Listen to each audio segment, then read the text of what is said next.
Politically এটা misuse করছে, তারা বুলিংয়ের শিকার হচ্ছে। সে কারণে আমরা দাবি জানিয়েছিলাম মেয়েদের ছবিটি যেন সরিয়ে তারা পাবলিশ করে। কিন্তু বিশ্ববিদ্যালয় প্রশাসন পুরো ভোটার তালিকায় গায়েব করে দিয়েছে।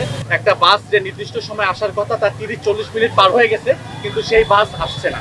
কারো একটা সাবজেক্ট খারাপ হয়েছে, রিটেক এক্সাম দিতে হবে, তখন এই এক্সামে তার 20,000 টাকার মধ্যে খরচ হয় প্রায়। ঐক্যবদ্ধ শিক্ষার্থী জোটের আমাদের মূল চাওয়াটা হলো শিক্ষার্থীদের চাওয়া, আমাদের আকাঙ্ক্ষাটা হচ্ছে শিক্ষার্থীদের আকাঙ্ক্ষা। তো 4,000 শিক্ষার্থীদের জন্য এই কার্জন হলে মাত্র একটা ক্যান্টিন আছে, খুবই ছোট পরিসরে একটা ক্যান্টিন আছে, যে ক্যান্টিনের খাদ্যের মান এবং খাদ্যের যে পরিমাণ সেটা শিক্ষার্থীদের জন্য পর্যাপ্ত না। খাদ্যকেন্দ্রিক সমস্যাটা অনেক বেশি ভোগাচ্ছে শিক্ষার্থীদেরকে, বিশেষ করে যে শিক্ষার্থীরা মা, তাদের অনেক প্রতিবন্ধকতার মুখোমুখি হতে হচ্ছে। দীর্ঘ সময় ক্যাম্পাসে থাকতে হচ্ছে, কিন্তু তারা তাদের বাচ্চাদের নিয়ে আসতে পারছে না, কোনো ব্রেস্ট ফিডিং কর্নার নেই বা বাচ্চাদের রাখার কোনো ব্যবস্থা নেই। তো এই সমস্যাটা অনেক বেশি ভোগান্তির কারণ হয়ে দাঁড়াচ্ছে। যেহেতু সায়েন্সের শিক্ষার্থী, তাদের পড়াশোনার যে সোর্স বা গবেষণার যে সোর্স, এই সোর্সগুলো এখানে অপ্রতুল চাহিদার তুলনায়। ভূতত্ত্ব বিভাগের সাথে মেয়েদের একটা নামাজ রুম আছে, খুবই ছোট পরিসরে একটা নামাজ রুম, কিন্তু এই নামাজ রুমটা একদম ভঙ্গুর অবস্থায় পড়ে আছে। বৃষ্টি আসলে বৃষ্টির পানি পড়ে, অপরিষ্কার অপরিচ্ছন্ন। আমরা প্রশাসনের সাথে কথা বলেছি, ডিন অফিসে গিয়েছি, আমরা স্মারকলিপি দিয়েছি, সবগুলো সমস্যা নিয়ে কথা বলে এসেছি, কিন্তু এখনো আমরা এই সমস্যাগুলোর দৃশ্যমান কোনো পদক্ষেপ প্রশাসনের পক্ষ থেকে দেখতে পাইনি।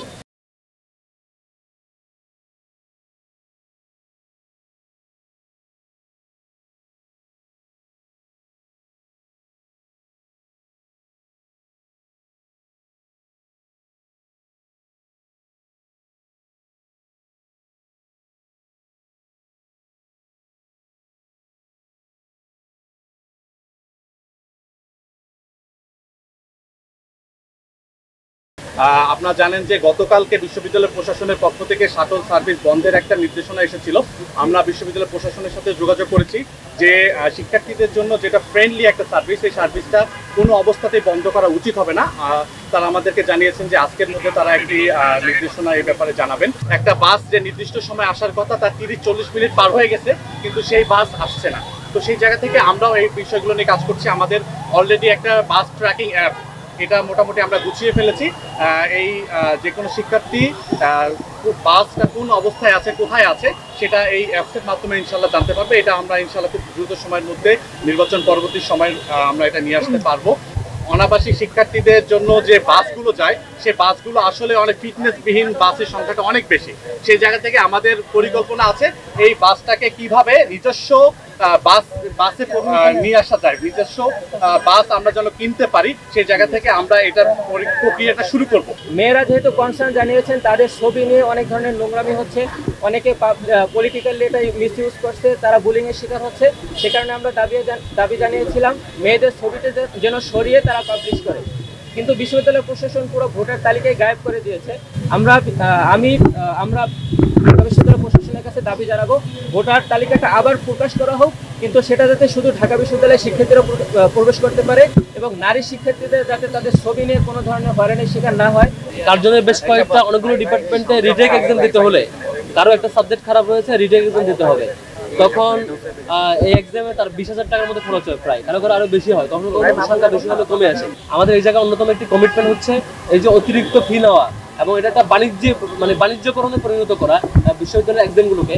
এখান থেকে আমরা এটার ব্যাপারে আমরা সিরিয়াসলি ব্যবস্থা নিব ইনশাল্লাহ আমাদের সুযোগ হলে। ঐক্যবদ্ধ শিক্ষার্থী জোটের আমাদের মূল চাওয়াটা হলো শিক্ষার্থীদের চাওয়া, আমাদের আকাঙ্ক্ষাটা হচ্ছে শিক্ষার্থীদের আকাঙ্ক্ষা। শিক্ষার্থীদের যে ভয়েস, সেই ভয়েসটা হলো আমাদের ভয়েস।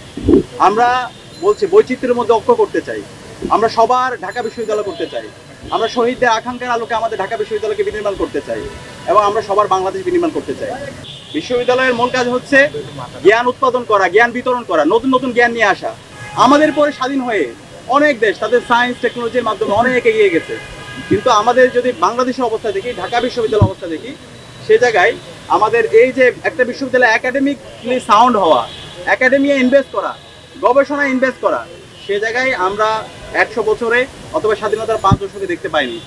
আগামীর ঢাকা বিশ্ববিদ্যালয়, শহীদদের আকাঙ্ক্ষার আলোকে ঢাকা বিশ্ববিদ্যালয় এবং স্বপ্নের ঢাকা বিশ্ববিদ্যালয় আমরা বিনির্মাণ করব। সবাইকে অসংখ্য ধন্যবাদ।